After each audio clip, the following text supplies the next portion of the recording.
Boss, this is the don't fuck with this shit armory. I know. You know, where we keep all of our most dangerous stuff? Yup. Where any one of these things in here would cause Armageddon? I fail to see your point. What are we doing in here? Just need to grab a little something. Wait, is that? Indeed, the crown of thorns, worn by Jesus himself on the cross. Why do you need that? Because you're absolutely right. All options must be considered when facing this new danger at hand. But what are you going to do with it? I got the idea after watching Hellsing Ultimate Abridged. Alexander Anderson was able to challenge Alucard by driving the nail of Jesus Christ into his own heart. If that can happen with just a mortal, imagine what this crown would do for me. Alright, Surfer Dude. Time for round 2. OMG. Satan is totally my type! I'm here to kill you. Don't make this weird. Trust me, I would love to go a few rounds with you, but first I need to get a— Oh! Okay, now this is now happening! Hey, so does anybody else feel like we've been sidelined? That's what happens when the story focuses on someone else.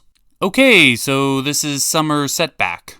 The episode begins in Grogar's lair as Cozy Glow asks what he's up to. Grogar says that because they failed to get his bell, he has to find an alternative source of power in order to complete his evil plans, and he'll be gone for a few days. This delights Cozy Glow and the others, as they have time to examine the bell in order to figure out how it works, which all of them are drawing a blank. Cozy Glow drops that there's a secret Canterlot archive where they could examine to see if they could get the bell to work, but they're not exactly subtle, and they don't know if they can even get in. But Chrysalis is pretty confident in that. And so we cut to Twilight in her room, as the princesses are visiting in order to set up exposition that Twilight is in charge of the Summer Sun celebration this year. And she has everything organized. Almost uncharacteristically organized. With so much pressure being put on her, you'd think that she'd crack like an egg. But she's actually holding up pretty strong. She's not twilighting in the slightest. Our little Spaz is growing up. It's so beautiful.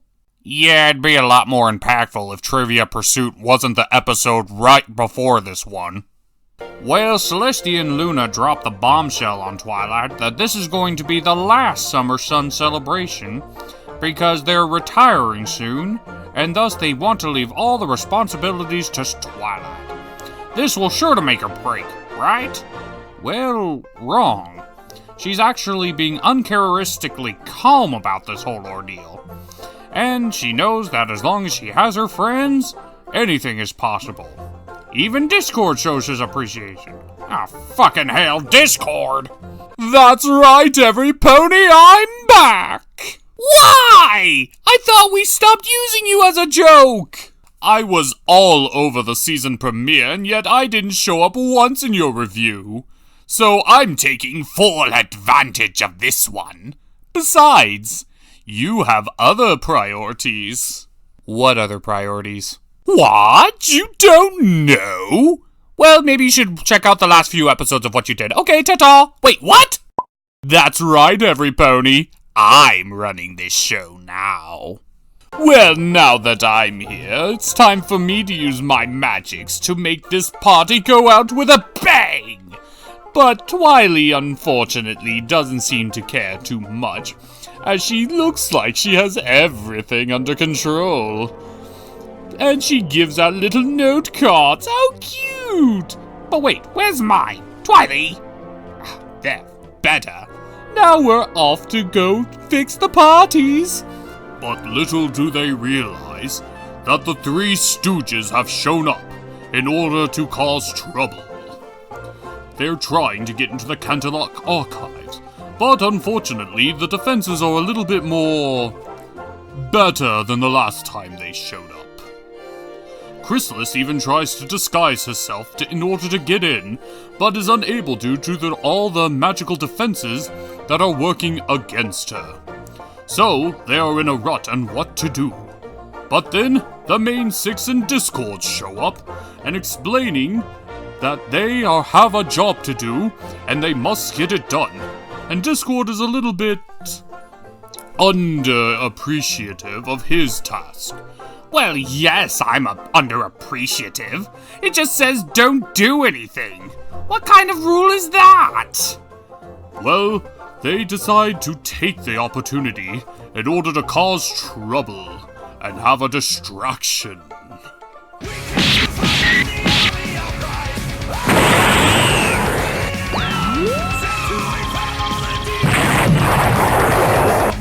Oh, you think you're tough?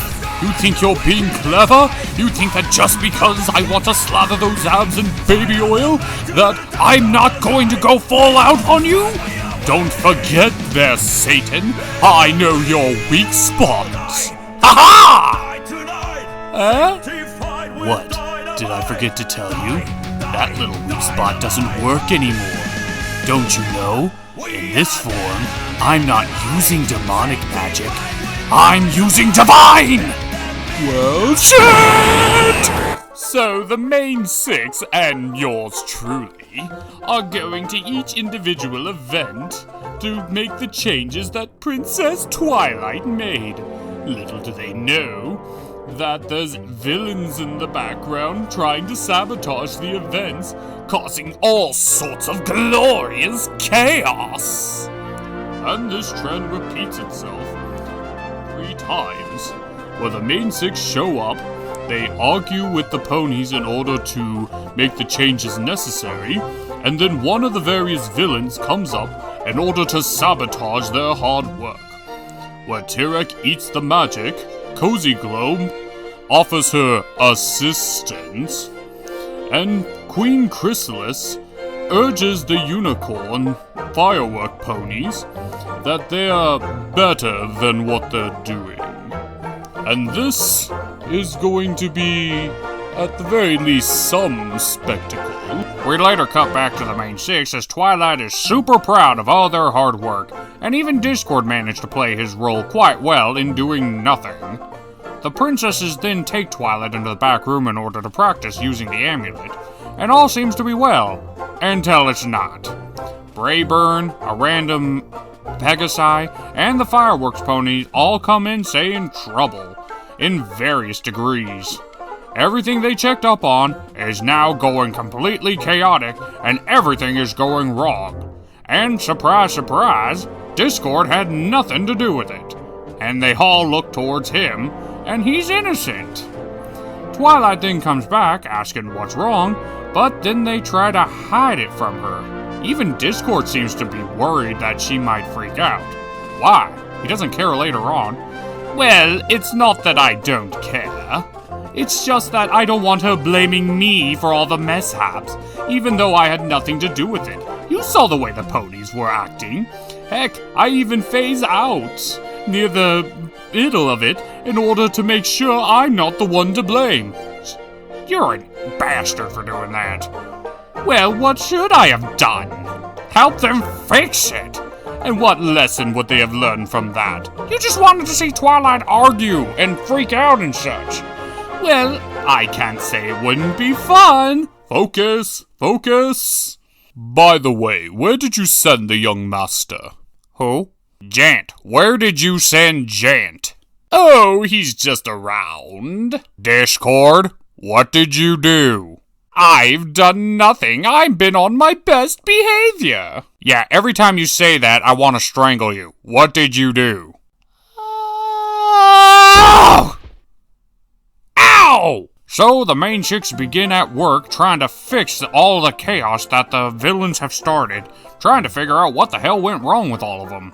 The ponies who are sick, the weather going out of control, and the unicorns up and refusing to perform. Meanwhile, all the villains are trying their best in order to find the Canterlot's secret archives during the chaos.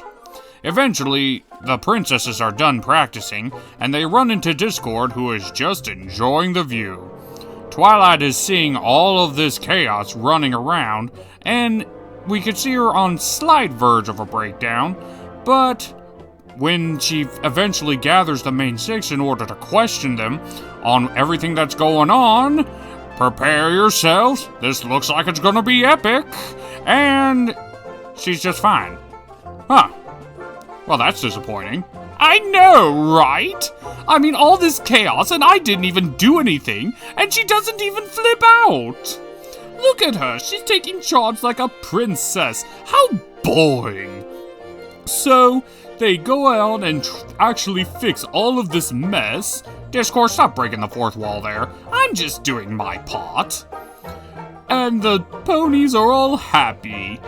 Well, maybe, but they soon won't be, as the villains manage to find the Counter archives, and they find the book that they need in order to use the bell properly. But that's a problem for a later date, as, oh dear God, Pinkie Pie loaded her party cannons with actual ammunition. That is terrifying. Well, it goes off without a hitch, as the Summer Sun celebration is a grand success. But then, Twilight announces that this is the last one they'll ever have, which makes all the ponies surprised and shocked. But Twilight throws a curveball at us, as she now announces that the Summer Sun celebration will be a celebration of the two princesses from now on. That's right, this princess made a new holiday. Don't they have enough celebrations? I mean, even Crystal has called them out in this episode. That's not important. You're right, it's not. But then the main six decide to apologize to Twilight for not trusting her with the information, and they thought she was going to freak out. Well, history proves us otherwise. Again, Trivia Pursuit was literally the last episode. But she forgives them, and all's well that ends well. Well, mostly. Grogar returns, as he's discovered the source of power he needs in order to complete his evil plans, and he's going to be gone for a little while longer to retrieve it.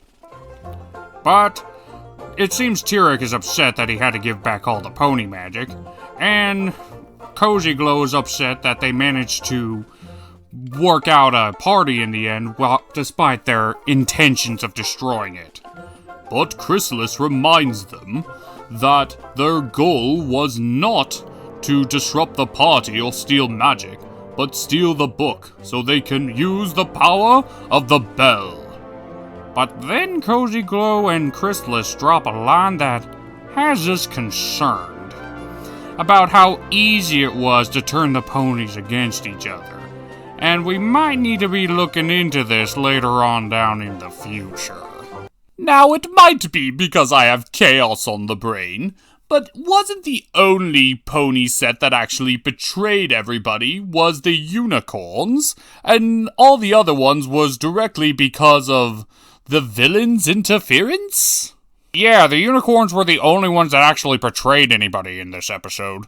But regardless, this was Summer Sun's Setback. This was a pretty decent villain episode, all things considered. Describe this episode in one word, it's build-up. Build-up for the season finale, which is promising to be something major extraordinary, even though it's already leaked and pretty much everyone has already seen it. But no spoiling it for us, got it? If you spoil it for us, we're blocking you. We have not seen it yet and we're waiting. But the episode is enjoyable in its own right to see all the delicious chaos of the villains as they're doing villainous things. But I will admit I was kind of hoping for Twilight to at least somewhat break down, as it is part of her personality. One doesn't have Trivia Pursuit the episode prior, and then have Twilight turn into this. But I think that's mostly due to time constraints. I think this episode should have been a little bit later down the road. Or have Trivia Pursuit in the first half of Season 1. But regardless, here's to an epic season finale, and the series finale to My Little Pony. We're the Cartoon Gentlemen. No, we're the Cartoon Gentlemen. You are an annoyance. We'll see you next time. How How in God's name are you this strong? This motherfucker found Jesus. I have a near complete MacGuffin. I only need one more to complete my plans. This cannot be happening. I guess you can say that this is divine intervention. Stop with all the religious puns! I guess it's time for me to finish this. What the hell is going on? Gent, what are you doing here? Who is you? And there's my door out. Gent, hold on! What the hell is happening? I'll tell you what's happening. My ascension to godhood!